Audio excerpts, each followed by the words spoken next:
for a family of 7. You're dealing with a range of challenges, but you still have to turn up. Masterful Leaders for men building business, family, and self. Hosted by Shimshon Mir Frankel. Today's guest is a man who wears many hats, literally and figuratively. Raphael Sebbag is the founder of Digital Autopilot and a master of the Google Ads geekery. While most people treat AI and marketing as toys, Raphael treats them as high-precision surgical tools, delivering 800% ROI for businesses that want to scale. But if you ask him what he's most proud of, it's not the 8x conversion lift, it's the family those conversions support. He's a father of 5, a mountain biker, who helps around the house just enough to stay out of trouble, and a leader who understands that business growth is meaningless if it doesn't serve the home. Rafi, welcome to Masterful Leaders. Thank you for having me, Shimshon Mir. Appreciate it. It's a pleasure and an honor. Your wife jokingly says there are 6 kids in the house, including you. For the high-powered founders listening, how do you balance that founder energy, which can be intense and obsessive, with the playfulness and presence required to be a great dad to 5 children?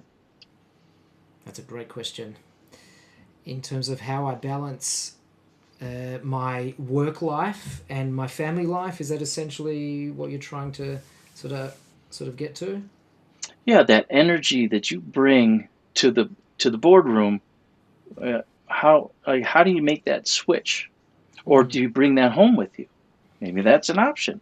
Yeah, it's a good question, and it's something I think about quite a lot, and it goes through different phases where I'm locked in. So just to explain, I work from home. I have my own office. There are 2 doors separating between my office and the outside family world, but sometimes they do combine, and it's a challenge. I have to say, it is a challenge, and I wish in some ways I could split test myself. 50% of me goes into an open plan office, which I've worked in that space for many years, where there's a lot of talking, a lot of distractions going on in meetings as well, versus Raf, who works at home and is locked in a lot of the time and controls a lot of his time, control in italics, but I can't split test myself. So, but I do feel that there's a certain efficiency in terms of working from home, and look, I would say that it takes a lot of discipline to separate. Obviously, there are things that might overlap, and you could learn and apply some certain ways of thinking from the business world to the family world, but they're very different audiences, if you want to call it that. Kids need attention. Clients also need attention, but different kinds of attention. And I would say it becomes more challenging during the school holidays. So I actually recently innovated, and I put a sign on my door, which is a very simple, color-coded, graphically created using AI. It has been helpful for that, to make it look like a cartoon, and just to help the kids understand before they knock on the door and ask for a pencil or a sharpener, or I can't find the batteries. What should they think about before they knock on the door? Because in the working world, sometimes you need a zone, you need focus, and when you get taken out of that, it can take a lot of energy to get back into the flow. So that's something I've tried to help create a bit of a buffer between the two. At the same time, I think especially around the dinner table, or when we have the family dinners or the gatherings, sometimes sharing some of the learnings that you have in the business world, obviously keeping things private, but just to try and convey some lessons to the kids. I think it's invaluable to help them hopefully think about things, come up with ideas in their own way, problem solve. So I think it's a good platform to have those discussions with the kids. Other people might just want to completely separate and not bring their work life to their home, and I get that. That's different strokes for different folks. But yeah, I think it takes discipline, it takes thought, and what's the purpose, and a lot of patience. But in general, I like doing the work that I'm doing, and I hopefully the kids appreciate it as well. When I went out to start working full time, I went to speak to Rosh Yeshiva Hirschfeld, and he said to me, "Good. It'll be good for your kids to see a father that goes out and goes to work and has set times, set hours of the day, and that you will be a good model for them." Right. That's a very interesting way to look at it as well, so that you're showing them how you can balance these two spheres of life, family versus work, and they don't necessarily have to contradict. You hear stories of workaholics. They leave at 6 o'clock in the morning, come back at 11 o'clock at night. Again, different strokes for different folks, but that's challenging. And I'll probably add to that when you say, having, set times. And I think, just from a personal perspective in terms of learning and taking time away where they can see that you're balanced. So if it means, doing, something more spiritual, or prayer or advanced, learning that we do, taking time out for that. As we've spoken about this before, about, my passion for mountain biking. I think that's also very important. And I sometimes speak to other, fathers or, people in the workspace, and they say, I just don't have time. And you're right, I also don't have time. But you just need to take it anyway, because there's always going to be work. There's always going to be more things to do. But sometimes these times away, stepping away from the desk, gives you extra creativity, gives you extra energy, like you said, bring that sort of energy, and other opportunities as well. So stepping away as well can keep things fresh and vibrant, balancing between family and work. So they're really learning from us. And the Rav Chaim Friedlander actually says that that's what chinuch is. That there's no other real option. My father used to say, do as I say, not as I do. Sometimes he was joking, and sometimes he meant it. Right. But modeling our behavior is really all we can do. That's the only power, the control we have in our hands for our children. Do you find that also for the clients that you're working with? I mean, in the psychology and coaching industry, that's really the in terms of positioning, that's what makes you stand out. If you can say, I struggled with something, I had a difficulty, and I called a friend, or I spoke to an authority figure, or I read a book, and I was able to overcome it. I learned the tools, the skills necessary to overcome this particular struggle. Now I could teach it to anyone. I can tell my story. I can model what it was like for me to have achieved that. Do you find that in your field? So sharing challenges with the clients and how we overcome them. Sometimes, yeah. Sometimes we do, or what we might do. There might be challenges. It's funny because sometimes when it's a service-oriented business and there's ongoing communication, and when you've got dozens of clients, there's often learnings that you can take from one client. You can share that with another client, obviously without revealing any personal details, but you can say, look, that's not, that's a common issue you're facing. It's a common challenge, and I've seen this business and they've handled it in this way. What about you? Thinking about how could this literally in the last couple of days, a law firm, they wanted to tackle some different types of cases for their advertising, and so interestingly they just sent me a generic question that they sent to ChatGPT, and ChatGPT had this whole spiel about, well, have you tried this? Have you tried that? And my response to them was like, that I've been working with you for 10 years, practically. And ChatGPT doesn't know the context of what's going on in your business. There are so many assumptions in the answer that it just shows that it has no idea. So what's your real question? And then there was just a one-line real question of like, I need to, I want to do this. How can I do it? And then we'd have a discussion. I say, well, actually, this is what this other law firm does. You don't do that.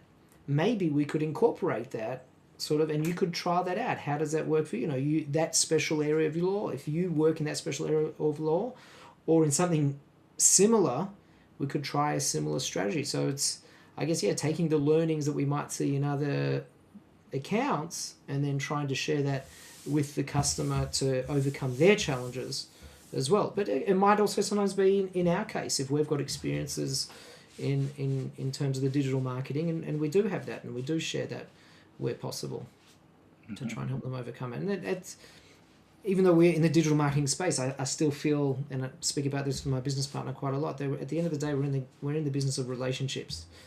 So strong relationships, trustworthy relationships, healthy business relationships, and then they come to you for all sorts of advice, parenting advice, health advice. I don't know. I mean, but it ends up just becoming a discussion. I think, exchange of ideas. I think that's a very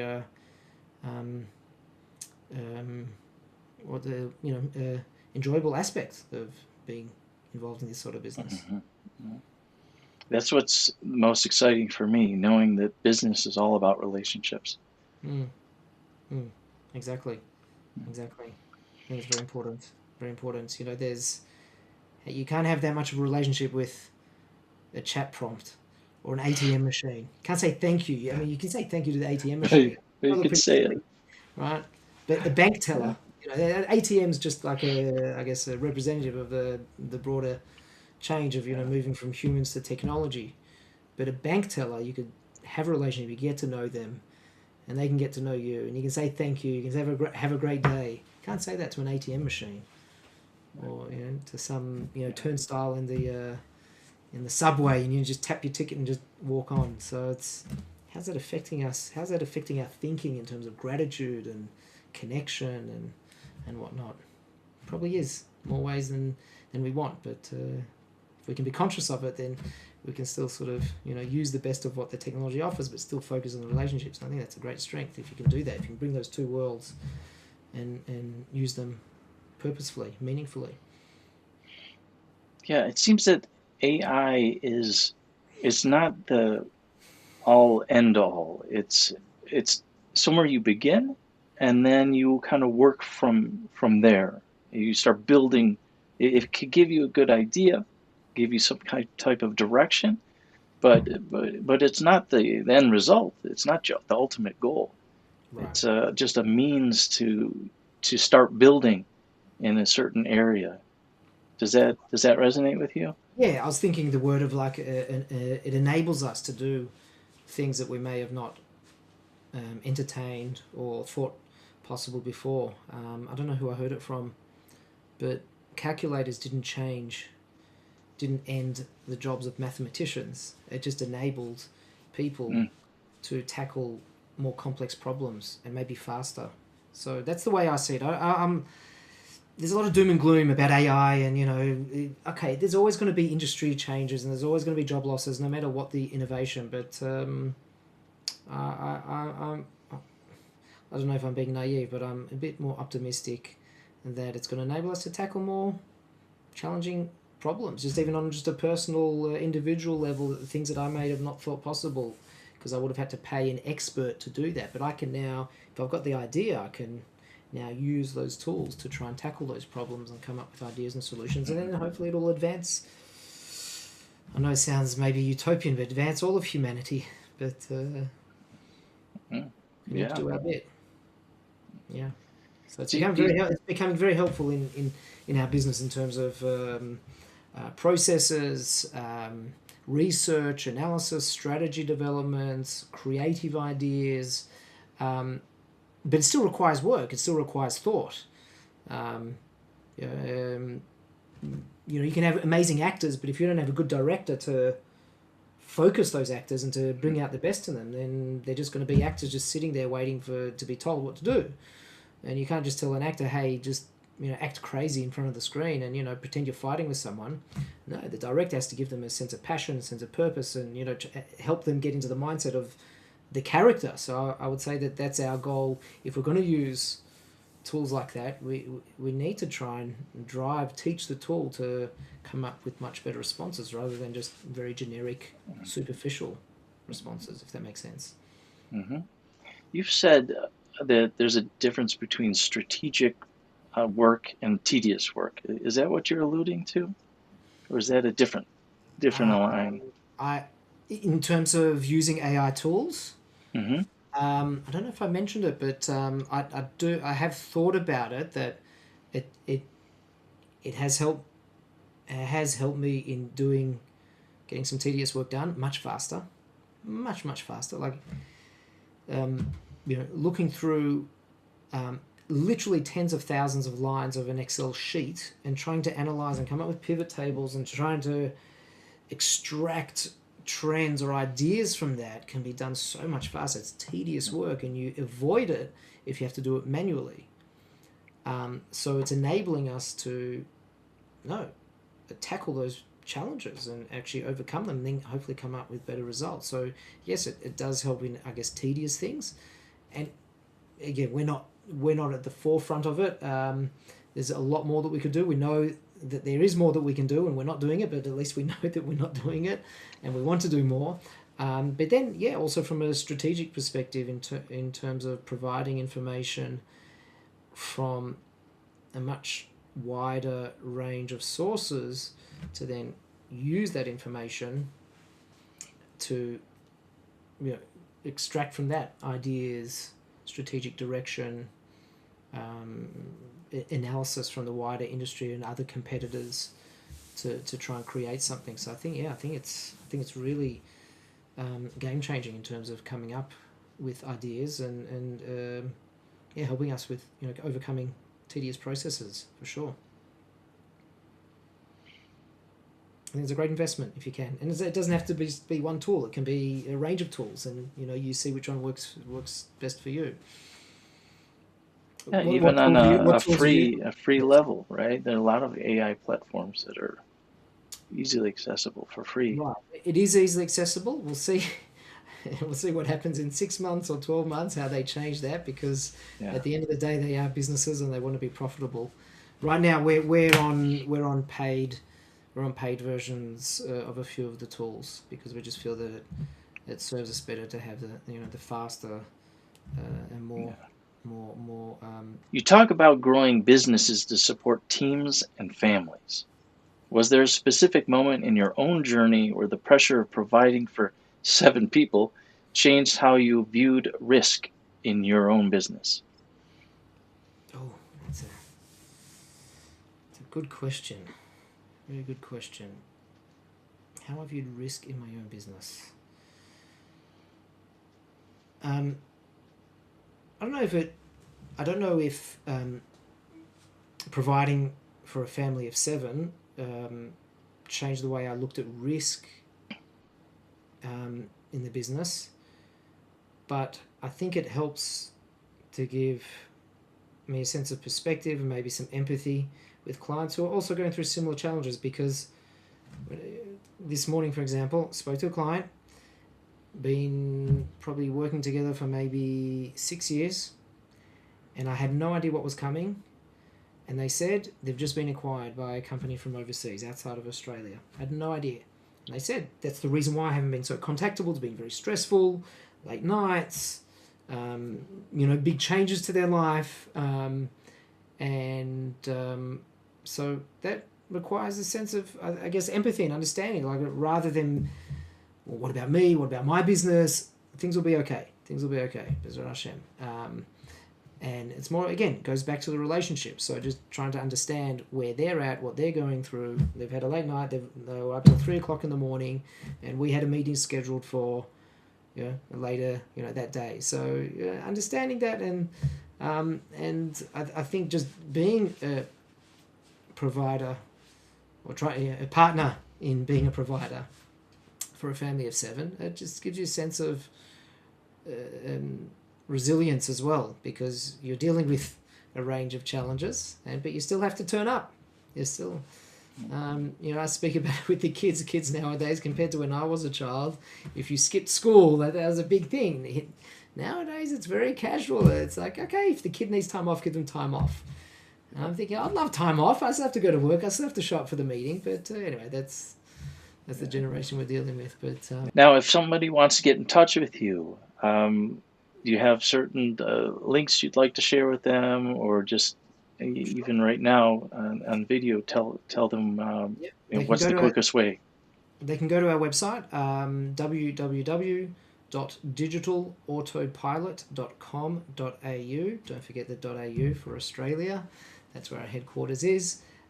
Look up Raphael, Raphael Sebbag, Sebbag, on LinkedIn, and you can find my profile and connect with me there. That's probably a good way to go. So the website or LinkedIn, they're both great options. Looking forward to connect with whoever would like to out there. We couldn't have done this episode of Masterful Leaders without you. On Masterful Leaders, we believe true success is built across every part of life, not just business. If this episode added value to you, subscribe, share it with someone you care about, and join us next time as we continue building the full package.